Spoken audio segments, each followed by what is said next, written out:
All right, fit to climb exercises. So these are a diversity of 6 different movements that I think will help you if you're just getting started climbing and also keep you injury free.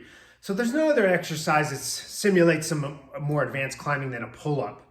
And this is why the overhead pull-up is so critical. But you're gonna say, I'm gonna get a lot of messages saying, oh yeah, but I can't do a pull-up yet. I get that. And so there are a couple different ways to get around that. One of which is just setting up a jump stretch band like I have in here. You'll see me demonstrate a pull down variation. Now you can usually take a knee or sit on the floor if you set it up. A lot of people will take a jump stretch band and throw it over the door frame, or if you have anywhere to tie it up on a girth hitch, and then you can sit down or kneel. Today I'm going to demonstrate that kneeling position and just using another piece of very cheap PVC pipe to mimic a very advanced gym type movement. You know, one of the few pieces of equipment I keep in my facility is a pull down equipment for that reason. But you're not handcuffed if you don't have a gym that you can go to. You just need to invest in a little band, and then PVC pipe is about the cheapest thing you can buy at a hardware store. So you're gonna take your PVC pipe, a small piece. I already have my jump stretch band set up nice and high. And from here I set it up in the center. Take a nice reverse grip or an overhand position. Here's my kneeling position, and here I'm practicing that pull down. To change it up, depending on how you feel, you can also sit down on the ground and do the same movement as well.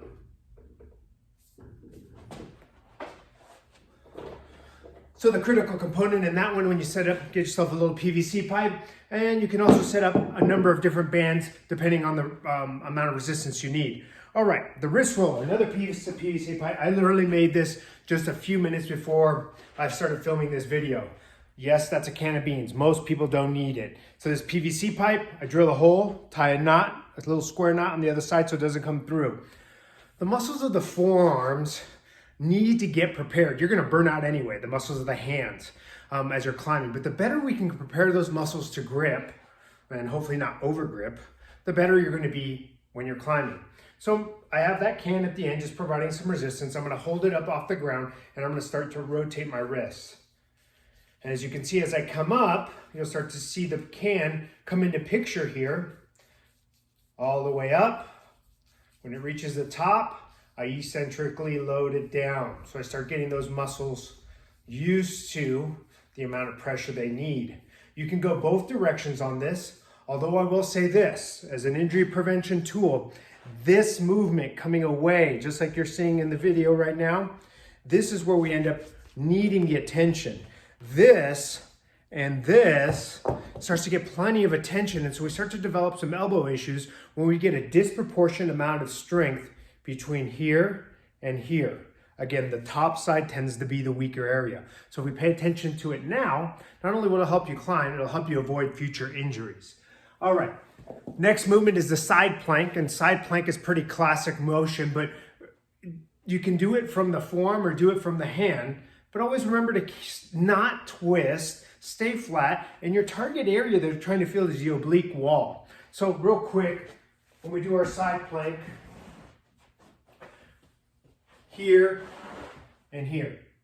Okay, nice and steady. Variations, you can lift that arm if it helps you. All right, so the next one's a pistol squat. Everyone freaks out when they think this movement because they think of, party tricks. Pistol squat all the way down is something you can express and work towards. But a lot of times when you're making moves and you're weighting one leg, you're gonna have to push with only that leg. So the sooner we get you used to loading one leg, the better. To do that pistol squat, stand on one leg, put one leg in front. Give you a little angle, this is our setup. From here we use our hands in front, we descend down. Now, depending on your strength and flexibility, you're gonna impact how deep you can go. I would say as long as we're getting to 90 degrees, we're getting a significant amount of leg work. And we're getting some flexion into the ankle. So it's a misconception to think that you're gonna be able to descend down and not get that knee to come over the ankle a little bit. It requires a significant amount of mobility, and that's part of this. And over time, you're gonna work on getting lower. Eventually, going really, really low, maybe going all the way down to the ground or to your heel. And that's great, but allow yourself to progress through that. And if you feel like you're insecure when you're doing it, you can hold on to something to help you. Okay, so that's your pistol squat.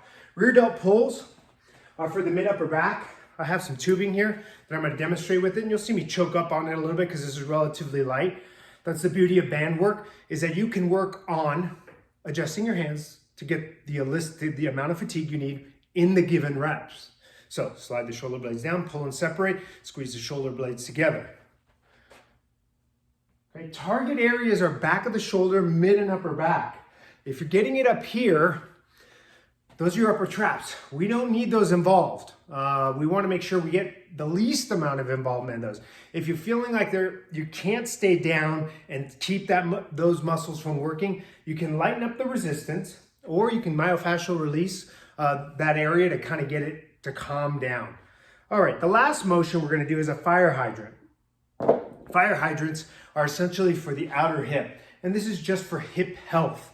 And so one of the big components of my training programs is always integrating prehabilitative, meaning I don't want you to get hurt, with the strength training. And so the fire hydrant is a super easy motion to do, real tough to kind of mess it up. You're in that tabletop position, and from here the legs coming out to the side. Make sure you do both sides, keep the back flat, and try not to open up. All right, you're fit to climb.